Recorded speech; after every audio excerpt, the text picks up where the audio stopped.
3 سال بود با دختری که عاشقش بودم ازدواج سفید داشتیم. همه چیز عالی به نظر می رسید تا روزی که مدیر ساختمون گفت دوربین پارکینگ خراب شده. سلام دوستان، اسم من امیره و 32 سالمه. تا چند ماه پیش اگه کسی ازم میپرسید بزرگترین اشتباه زندگیت چی بوده، احتمالاً جواب خاصی نداشتم. اما امروز فقط یه جواب دارم. اینکه فکر می‌کردم آدم‌ها رو میشه فقط با عشق شناخت. 3 سال پیش توی جشن تولد یکی از دوستام با سارا آشنا شدم. اولین چیزی که توجهم رو جلب کرد قیافش نبود.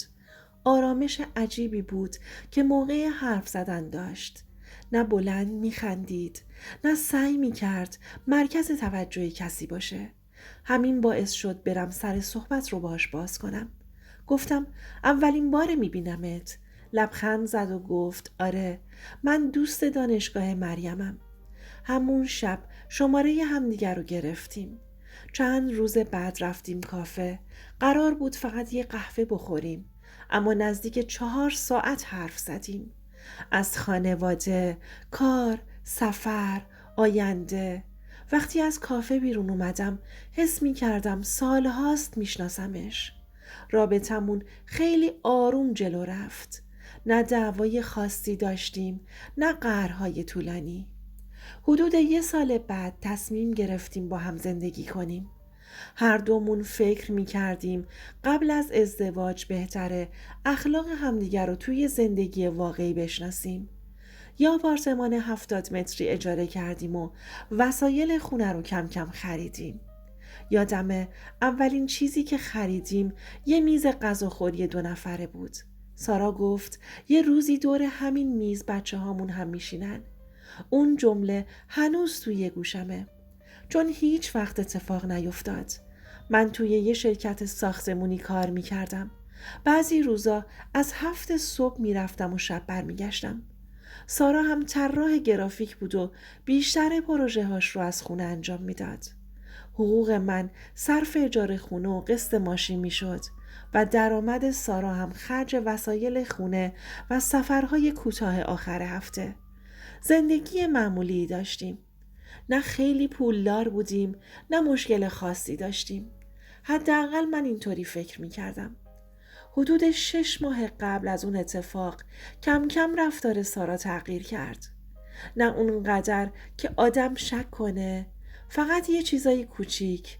مثلا قبلا گوشیش زنگ میخورد، همونجا جواب میداد. بعدها میگفت الان میام و میرفت توی اتاق.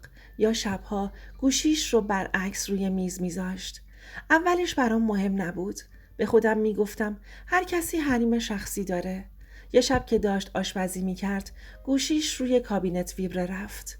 فقط اسم مخاطب روی صفحه افتاد، آرمان. فکر کردم همکارشه. وقتی اومد گفتم آرمان کیه؟ خیلی عادی جواب داد یکی از مشتری هامه. دیگه چیزی نپرسیدم. چند هفته بعد اسم همون آدم رو دوباره دیدم. این بار ساعت 11:30 شب. باز هم به روی خودم نیاوردم. با خودم گفتم شاید پروژه کاری دارن. آدم وقتی کسی رو دوست داره اول دنبال دلیل برای اعتماد میگرده، نه دلیل برای شک. بعد از اون دیر رسیدنهای سارا شروع شد. میگفت با بچه‌های شرکت رفتیم شام، یا پروژه عقب افتاده داشتیم. همه این توضیح ها منطقی به نظر می رسید تا اینکه یه شب وقتی خواب بود صدای پیام گوشیش اومد. از خواب بیدار شدم. نور صفحه کل اتاق رو روشن کرده بود. ناخواسته نگاهم افتاد به صفحه. فقط یه جمله دیده می شد. فردا مثل دفعه قبل همون ساعت. اسم فرستنده معلوم نبود، نه ادامه پیام. فقط همین یه جمله. همون لحظه 1000 فکر از ذهنم رد شد، ولی باز هم گوشی رو بر نداشتم. نمیخواستم وارد حریم خصوصیش بشم. صبح که بیدار شد انگار هیچ اتفاقی نیفتاده بود. لبخند زد، برام چای ریخت، گفت امروز دیر بر نگرد، شام مورد علاقت رو درست میکنم. به خودم گفتم امیر زیادی حساس شدی. کاش همون موقع میفهمیدم بعضی وقتها دل آدم زودتر از عقلش حقیقت رو میفهمه. 3 روز بعد مدیر ساختمون توی گروه ساکنین پیام داد. به اطلاع میرسونیم که دوربین پارکینگ به دلیل نقص فنی از فردا تعویض میشه. اگه کسی برای روزهای گذشته مورد خاصی داشته باشه، امروز میتونه فیلم رو بررسی کنه. برای من فقط یه اطلاعیه بود. اما وقتی سارا پیام رو خوند، چند ثانیه مات صفحه گوشی رو نگاه کرد. بعد خیلی آروم پرسید: یعنی فیلم‌های قبلی هنوز پاک نشدن؟ گفتم نه، فکر نکنم. لبخند مصنوعی زد و گفت: هیچی، فقط پرسیدم. اون لحظه برای اولین بار ته دلم خالی شد. 3 روز از اون پیام مدیر ساختمون گذشته بود. راستش رو بخواید، بعد از اون سوال سارا درباره دوربین ذهنم یکم درگیر شده بود. ولی هنوز دلیلی نداشتم که بهش شک کنم.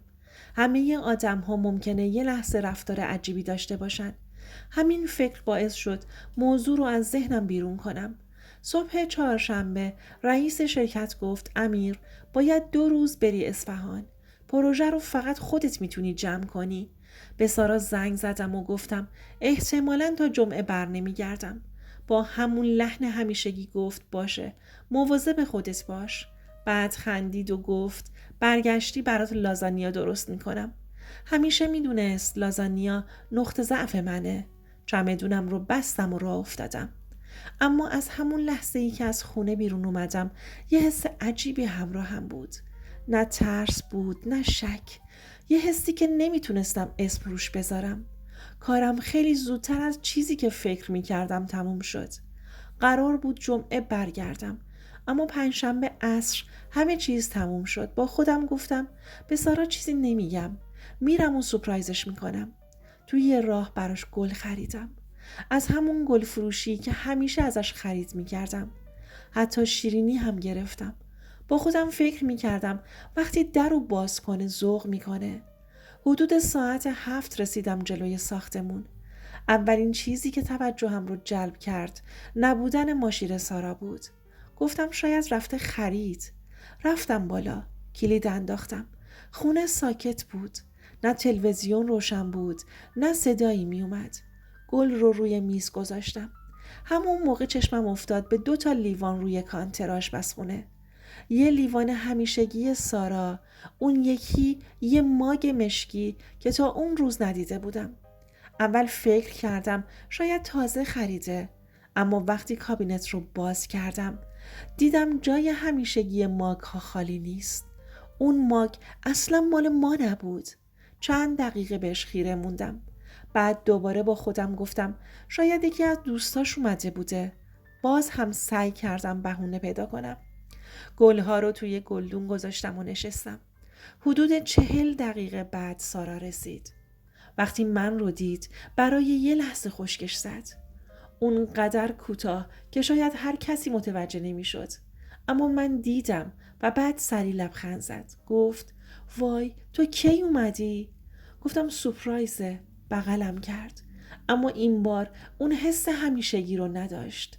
انگار فقط داشت یه نقش رو بازی می کرد. شب موقع شام چند بار گوشیش زنگ خورد. هر بار نگاه می کرد و رد تماس می زد. گفتم جواب نمیدی؟ گفت یه مشتری سمجه. بعد بدون اینکه حتی یه لقمه بخوره گوشی رو برداشت و رفت بالکن. در بالکن رو هم بست. وقتی برگشت سعی می کرد عادی رفتار کنه. ولی دیگه اون آرامش همیشگی توی چهرش نبود. فردای اون روز دوباره باید می رفتم سر کار. حدود ساعت 10:30 تلفنم زنگ خورد. مدیر ساختمون بود. گفت آقای امیر اگه وقت داری یه سر بیا دفتر. پرسیدم اتفاقی افتاده. گفت یه موضوع کوچیکه، حضوری بهتره. لحنش عجیب بود. نه نگران نه عادی. 20 دقیقه بعد خودم رو رسوندم. وقتی وارد دفتر شدم دیدم مدیر ساختمون تنها نیست. مسئول فنی دوربین ها همونجاست. سلام کردم. مدیر گفت بشین امیر جان. نشستم. چند ثانیه سکوت کرد و بعد گفت راستش موقع بررسی فیلم ها یه مورد دیدیم که احساس کردم باید خودت هم ببینیش. ابروهام رفت بالا. گفتم چی شده؟ مانیتور رو روشن کرد. فیلم مربوط به 2 شب قبل از سفرم بود. تاریخ و ساعت گوشه تصویر مشخص بود. ماشین توی پارکینگ پارک شده بود و همه چیز عادی به نظر می رسید. حدود 10 دقیقه فیلم جلو رفت. بعد آسانسور باز شد. سارا از داخل ساختمون بیرون اومد. کیفش روی دوشش بود. رفت سمت در خروجی. چند ثانیه بعد یه مرد وارد پارکینگ شد. قد بلند بود. کلاه مشکی سرش بود. صورتش کامل مشخص نبود. اما چیزی که نفسم رو بند آورد این بود که سارا مستقیم رفت سمت اونو با هم دست دادن. بعد هر دو سوار یه ماشین سفید رنگ شدن و از پارکینگ خارج شدن. مدیر تصویر رو نگه داشت و گفت من نمیدونم ایشون کیه. فقط چون شما ساکن این ساختمونید صلاح دونستم اول خودتون ببینید. هیچی نگفتم.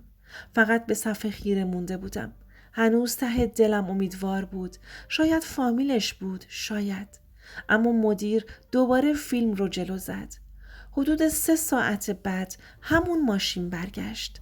اول مرد پیاده شد. بعد سارا. این بار قبل از اینکه از هم جدا بشن مرد دست سارا رو گرفت. سارا هم دستش رو پس نکشید. چند ثانیه کنار هم ایستادن و بعد مرد خم شد و آروم گونه سارا رو بوسید. دیگه چیزی نشنیدم. صداهای اطراف انگار قطع شده بود. فقط تصویر جلوی چشم بود. تصویری که تمام اون 3 سال رو توی چند ثانیه نابود کرد. از دفتر مدیر ساختمون که بیرون اومدم نفهمیدم چطور خودم رو تا ماشین رسوندم. فقط فیلم چند ثانیه بود ولی همون چند ثانیه 3 سال زندگی من رو زیر سوال برد. بارها با خودم گفتم شاید چیزی که دیدم اون چیزی نباشه که فکر میکنم. اما هر بار تصویر دست توی دستشون جلوی چشمم میومد. تصمیم گرفتم همون لحظه با سارا روبرو نشم.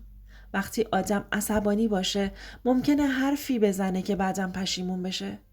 چند ساعت توی ماشین نشستم. به هیچ کس زنگ نزدم. نه به دوستم نه به خانواده. فقط فکر میکردم یه سوال مدام توی ذهنم تکرار میشه. از کی؟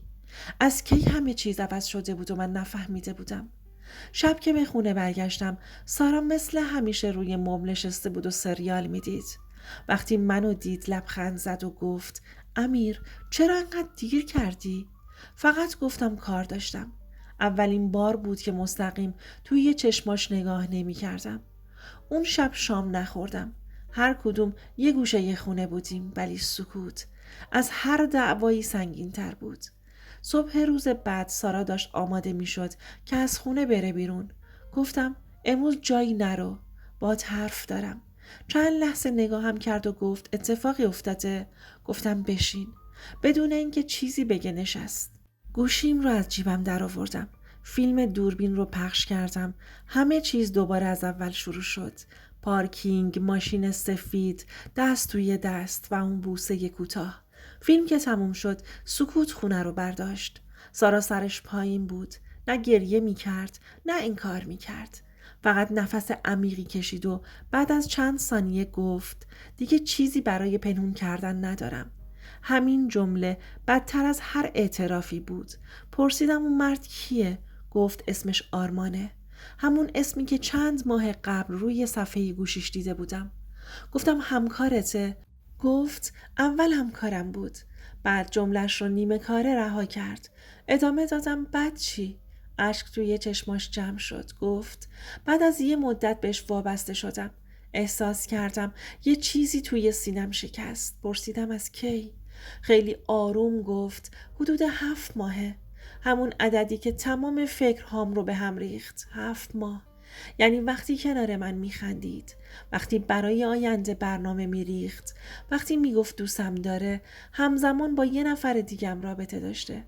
ازش پرسیدم چرا؟ مدتها منتظر همین جواب بودم. فکر میکردم شاید بگه از دستت ناراحت بودم. شاید بگه دعوامون شده بود. شاید یه دلیل محکم داشته باشه. اما جوابش عجیب بود. گفت تو آدم بدی نبودی امیر. خندیدم. یه خنده تلخ. گفتم این بدترین جمله‌ای که یه آدم خیانت دیده میتونه بشنوه. سکوت کرد. بعد گفت تو همیشه سر کار بودی. همیشه خسته بودی. ما کنار هم زندگی می کردیم ولی انگار با هم زندگی نمی کردیم. گفتم اگه این حس رو داشتی چرا با هم حرف نزدی؟ گفت چند بار خواستم ولی هر بار ترسیدم. پرسیدم از چی؟ گفت از اینکه همه چیز تموم بشه. با ناباوری نگاش کردم. گفتم ولی با خیانت؟ خودت همه چیز رو تموم کردی. چند دقیقه هیچ کدوممون حرفی نزدیم. بعد یه سوال ازش پرسیدم که شاید نباید میپرسیدم. گفتم اگه من اون فیلم رو نمیدیدم خودت هیچ وقت حقیقت رو میگفتی؟ چند ثانیه فکر کرد و بعد خیلی آروم گفت نه. همین یک کلمه از خود خیانت هم بیشتر درد داشت. یعنی قرار بود تا هر وقت میشد دروغ ادامه پیدا کنه. بلند شدم. رفتم سمت اتاق. چمدونم رو از بالای کمد برداشتم و شروع کردم لباس هام رو جمع کردن. سارا اومد کنار در. گفت امیر خواهش میکنم نرو. عجولانه تصمیم نگیر. چند روز صبر کن. بدون اینکه برگردم و بهش نگاه کنم گفتم من امروز خونه رو ترک نمی کنم چون ازت متنفرم. نه، من میرم چون دیگه به هیچ حرفت اعتماد ندارم.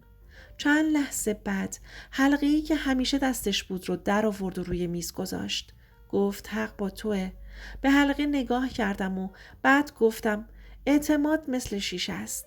وقتی بشکنه حتی اگه دوباره کنار هم بچسبونیش ترکهاش همیشه دیده میشن. چمدونم رو برداشتم. دستم روی دستگیره در بود.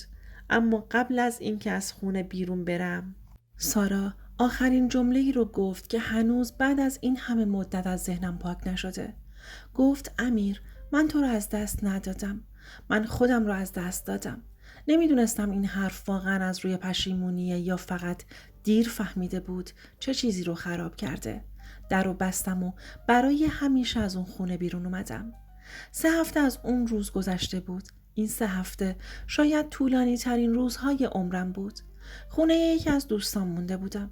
هر روز صبح که بیدار می شدم چند ثانیه طول می کشید تا یادم بیاد دیگه اون خونه من نیست. بارها گوشی رو برداشتم که به سارا زنگ بزنم.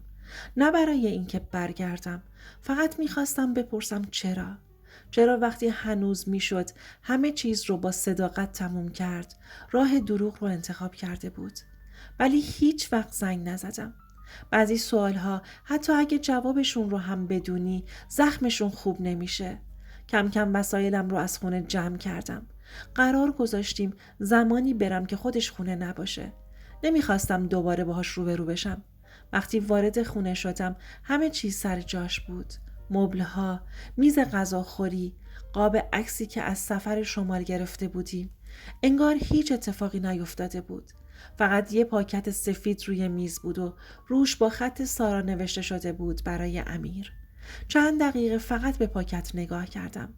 آخر بازش کردم. داخلش یه نامه بود. نوشته بود امیر، نمیدونم بعد از خوندن این نامه از من بیشتر متنفر میشی یا نه. فقط میخوام بدونی هیچ بهانه‌ای برای کاری که کردم ندارم. من بارها خواستم حقیقت رو بهت بگم اما هر بار ترسیدم از اینکه همه چیز از هم بپاشه. غافل از اینکه با پنهان کردن حقیقت خودم داشتم همه چیز رو از بین می بردم. تو آدم بدی نبودی. شاید فقط هر دومون یه جایی از مسیر حرف زدن با هم رو فراموش کردیم. امیدوارم یه روز منو ببخشی. نه برای اینکه برگردم، فقط برای اینکه بار این اشتباه تا آخر عمر روی دوش هر دومون نمونه. نامه رو تا کردم و گذاشتم داخل جیبم. نه اشکی ریختم نه عصبانی شدم. فقط حس کردم دیگه چیزی برای گفتن باقی نمونده. چند روز بعد شنیدم سارا از اون خونه رفته. نمیدونستم کجا. راستش دیگه هم برام مهم نبود. تنها چیزی که یاد گرفته بودم این بود که بعضی رابطه ها نه با دعوا تموم میشن، نه با فریاد، با از بین رفتن اعتماد تموم میشن. چند ماه بعد یه عصر بارونی داشتم از کنار همون ساختمون رد می شدم. ناخودآگاه سرم رو بلند کردم. دوربین پارکینگ هنوز همونجا بود. همون دوربینی که یه روز ازش متنفر بودم چون حقیقتی رو نشونم داده بود که حاضر نبودم ببینم. اما همون لحظه فهمیدم مشکل دوربین نبوده. مشکل حقیقت بوده. حقیقت همیشه وجود داشت. فقط من دیر دیده بودمش. اون روز برای اولین بار به جای ناراحتی احساس آرامش کردم. با خودم گفتم شاید اگر اون فیلم رو نمیدیدم سالها توی یه زندگی دروغین میموندم. گاهی حقیقت هر چقدر هم تلخ باشه از یه دروغ طولانی مهربون تره. امروز که دارم این ماجرا رو تعریف میکنم نه برای اینکه کسی رو مقصر نشون بدم. نه، میخوام بگم همه آدم ها شبیه همن. فقط میخوام یه چیز بگم. اعتماد با هزاران رفتار کوچیک ساخته میشه. اما گاهی با یه تصمیم اشتباه برای همیشه از بین میره. اگه احساس میکنید رابطتون داره از هم دور میشه قبل از اینکه دیر بشه حرف بزنید. گاهی یه گفتگوی صادقانه میتونه جلوی زخمی رو بگیره که سالها باقی میمونه. دوست عزیزم، اینم از داستان امشب. اگه تا این لحظه همراه من بودی از صمیم قلب ازت ممنونم. حالا دوست دارم نظرت رو بدونم. اگه جای امیر بودی بعد از دیدن فیلم دوربین چه تصمیمی میگرفتی؟